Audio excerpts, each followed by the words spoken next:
যারা জেনায় লিপ্ত রয়েছে শুনে নাও, যুবক যুবতী শুনে নাও, পৃথিবীর কোন ব্যক্তি দেখেনি তার মানে তুমি পার পেয়ে গেছো জিনা, পার তুমি পাও নাই। আল্লাহ তাআলা বললেন তন্দুরির মতো উপরে চিকন, ভালো করে খেয়াল করবেন। পৃথিবীতে অনেকগুলো আল্লাহ জিনিস আমাদেরকে দিয়েছে যেটা আমরা ব্যবহার করে থাকি, তার ভিতরে একটা হলো আগুন। আগুন ছাড়া একজন মানুষ চলতে পারবে না। আবার আগুন মানুষের জীবন জ্বালাই শেষ করে দিতে পারে, পারে কি পারে না? পারে। একদিকে আগুনকে ভয় করা হয়, আরেক দিক থেকে আগুন আল্লাহ এমন ভাবে আগুনের সৃষ্টি করেছেন, আর আমাদের দৈনন্দিন জীবনে আগুনটাই এমন প্রয়োজন হয়। আগুন ছাড়া কোনো ব্যক্তি খাদ্য খাবার খেতে পারবে না, পারবে নাকি? খাদ্য খাবার খেতে পারবে না। আল্লাহর অসংখ্য শাস্তির ভিতরে আল্লাহ মানুষদেরকে যেই জিনিস দিয়ে শাস্তি প্রদান করবেন সেই জিনিসের নাম হলো আগুন। সেই জিনিসের নাম কি? আল্লাহ ইচ্ছে করলে অন্য কিছু দিয়ে শাস্তি দিতে পারতেন, কিন্তু দেননি। আল্লাহ বলেন মানুষরা পাপ করবে, পাপ, ওই পাপকে মোচন করার জন্য, পাপকে আমি আল্লাহ তাআলা শাস্তি দেওয়ার জন্য যেটা আমি নির্ধারণ করেছি সেটার নাম হলো আগুন। সেটার নাম কি? আগুন। আমার ভাইরা, বিশ্বনবী তিনি বললেন, ও আমার সাহাবারা, আমি দেখলাম তন্দুরের মতো চিকন, তলাটা বিরাট প্রশস্ততা রয়েছে, ওর ভিতরে একেবারে হাউমাউ করে কান্নার আওয়াজ পাচ্ছি আমি, প্রচুর কান্নার আওয়াজ। উলামগণ নারী পুরুষ দেখতেছিলাম, তাদেরকে আগুনের ভিতরে জ্বালানো হচ্ছে। জাহান্নামের একটা জাহান্নামের 7টা দরজা আছে। এই জাহান্নামের ভিতরে সবচেয়ে নিকৃষ্ট জাহান্নামের নাম হলো হাবিয়া। এই হাবিয়ার ভিতরে একটা খারাপ জায়গা আছে, এই জায়গাটার নাম হলো ওয়াইল নামক জায়গা। ওয়াইল, এই ওয়াইল নামক জায়গা এত খারাপ, অন্য অন্য জাহান্নামে আমরা আল্লাহর কাছে প্রত্যেকদিন 70 বার ক্ষমা চাই, মাপ চাই। আল্লাহ, আমরা হলাম নিজেরা আগুন। আল্লাহ ওই জাহান্নামের হাবিয়া নামক জায়গা, যে ওয়াইল নামক জায়গা আছে, ওই আগুন থেকে আল্লাহ তুমি আমাদের মাপ করো, ওই আগুন যেন আমাদের ভিতরে না আসে। তাহলে সে আগুন কত বড় নিকৃষ্ট গনগনার রাগী আগুন। আমার ভাইরা, আল্লাহ নবী বললেন এক শ্রেণীর নারী আর এক শ্রেণীর পুরুষ উলঙ্গ অবস্থায় আগুনের ভিতরে তাদের জ্বালানো হচ্ছে। হাউমাউ করে তারা কান্নাকাটি করছে, কেউ তাদের সাহায্য এবং সহযোগিতা কেউ তাদের করছে না। আমি জিজ্ঞেস করলাম, ফাখ, ও ভাই, এই লোকগুলা পৃথিবীতে এমন কি অন্যায় করেছে যে অন্যায় করার কারণে আল্লাহ তাআলা আগুনের ভিতরে তাদেরকে এই ধরনের শাস্তি দিচ্ছেন? ওই সময় আল্লাহর নবীকে জানানো হলো এরা হলো পৃথিবীতে বয়স প্রাপ্ত হয়ে যাওয়ার পরে নারী আর পুরুষদেরকে আল্লাহ তাআলা যে যৌবন দান করেছিলেন, যৌবন, এই যৌবনটাকে অসৎ পথে ব্যবহার করেছে। হযরত সালিহ ইবনে সাদ তিনি বললেন, মা বাইনা লাহইহি ওয়া মা বাইনা রিজলাইহি আতমাম লাহুল জান্নাহ।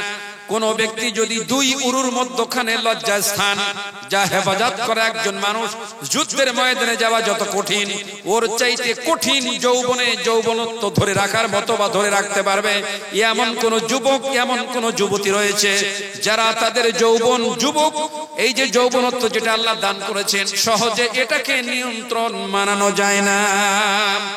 আমার ভাইরা, যৌবনে কোন নারী যদি জেনায় লিপ্ত হয়ে যায়, যৌবনে কোন পুরুষ যদি জেনায় লিপ্ত হয়ে যায়, ছেলেটা যদি বিবাহিত না হয়ে অবিবাহিত হয়ে যায়, আর মেয়েটা যদি অবিবাহিত হয়ে যায়, আল্লাহর নবীর ভাষা অনুযায়ী ওই ছেলে আর মেয়েদেরকে 100 বেত দিয়ে বাড়ি মারতে হবে।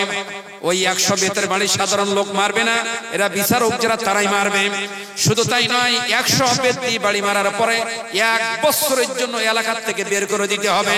কোন ব্যক্তি যদি একবার জেনায় লিপ্ত হয়, কয়বার? আমার ভাই, একবার জেনায় লিপ্ত হলে তাদেরকে হলো এই শাস্তি।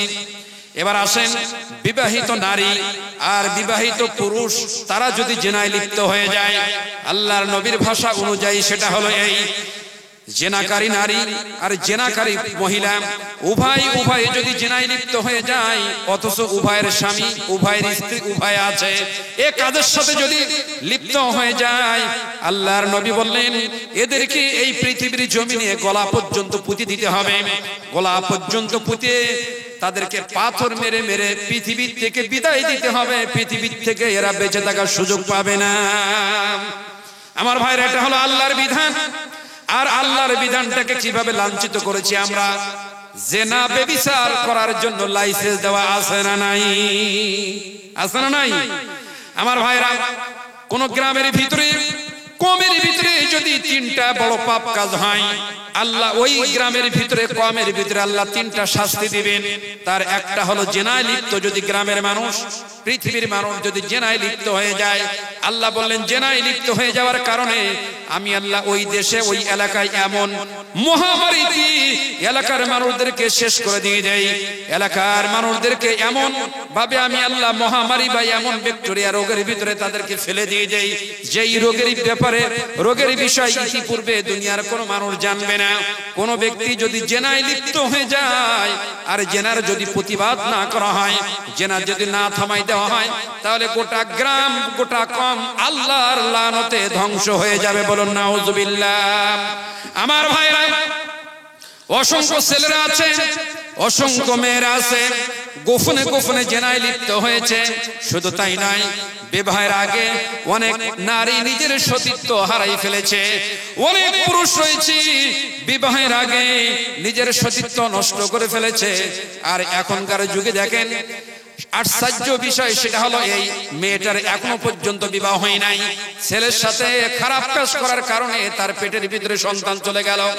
ওই সন্তানটা পৃথিবীর থেকে পৃথিবীর মুখ তারে দেখতে দিল না, অ্যাবর্শন করে ফেলেছে। ডাক্তারের কাছে যে বাচ্চা নষ্ট করে দিয়ে দিল, একটা বাচ্চাকে মেরে দিয়েছে, পৃথিবীর থেকে আসতে দেওয়া হলো না। কেন আসতে তাকে দেওয়া হলো না? কি অপরাধ তারা করেছে? 5 মিনিট সুখ শান্তি করে দেওয়ার জন্য আল্লাহর একজন ব্যক্তিকে তারা ভ্রূণ হত্যা করে ফেলেছে, যেটা হারাম, নিঃসন্দেহে হারাম। এটা কখনো কোনোদিন করা যাবে না। আল্লাহর নবীকে জানানো হলো এই পৃথিবীতে যারা জেনায় লিপ্ত হয়ে যাবে, যারা জেনা ব্যভিচারে লিপ্ত হয়ে যায়, তওবা আল্লাহর কাছে করতে পারে নাই, ওই অবস্থায় পৃথিবীর থেকে বিদায় হয়েছে। আল্লাহর নবী বললেন আল্লাহ জাহান্নামে উলঙ্গ করে নারী পুরুষদেরকে আগুনের ভিতরে জ্বালাই শেষ করে দিবে। বলুন নাউজুবিল্লাহ। যারা জেনায় লিপ্ত রয়েছে শুনে নাও, যুবক যুবতী শুনে নাও, পৃথিবীর কোন ব্যক্তি দেখেনি তার মানে তুমি পার পেয়ে গেছো জিনা, পার তুমি পাও নাই। আল্লাহ তাআলা বললেন তিলকা হুদুদুল্লাহ, আল্লাহর কর্তৃত্বের বাইরে যাওয়ার মতন ক্ষমতা ইহতা পৃথিবীর কোন মানুষকে আল্লাহ তাআলা দেন নাই। আমি বলতেছিলাম যারা আজ জেনায় লিপ্ত হয়ে আছো, যারা এই পাপের সাথে লিপ্ত হয়ে আছো, তারা কখনো এই অপকর্ম তোমরা করবে না। আল্লাহ তাআলার কাছে ক্ষমা চাইতে হবে, তা না হলে সামনে বিরাট বিপদ আমাদের জন্য অশনি সংকেত দেখা দেওয়া হচ্ছে। বলছিলাম এই সন্ধিক করে আমরা আল্লাহ তাআলার কাছে দোয়া করি, আল্লাহর কাছে ক্ষমা চাই, আল্লাহর কাছে ভিক্ষা চাই। এই জাতির কোনো দোয়া আল্লাহর দরবারে মঞ্জুর হয় না, এই জাতির কোনো দোয়া আল্লাহর কাছে ক্ষমা হয় না, আল্লাহ তাআলার কাছে কোনো ব্যাপারে ক্ষমা হচ্ছে না। তার কারণটা কি? তার কারণ হলো এটাই, বড় বড় পাপের এজেন্ট নিয়েছি আমরা, বড় বড় অন্যায়ের এজেন্ট নিয়েছি আমরা, যার কারণে আমাদের জীবনে দুর্গতি একের পর এক নামছে। পৃথিবীর কোন ব্যক্তির দুর্গতি আর থামাতে পারছে না।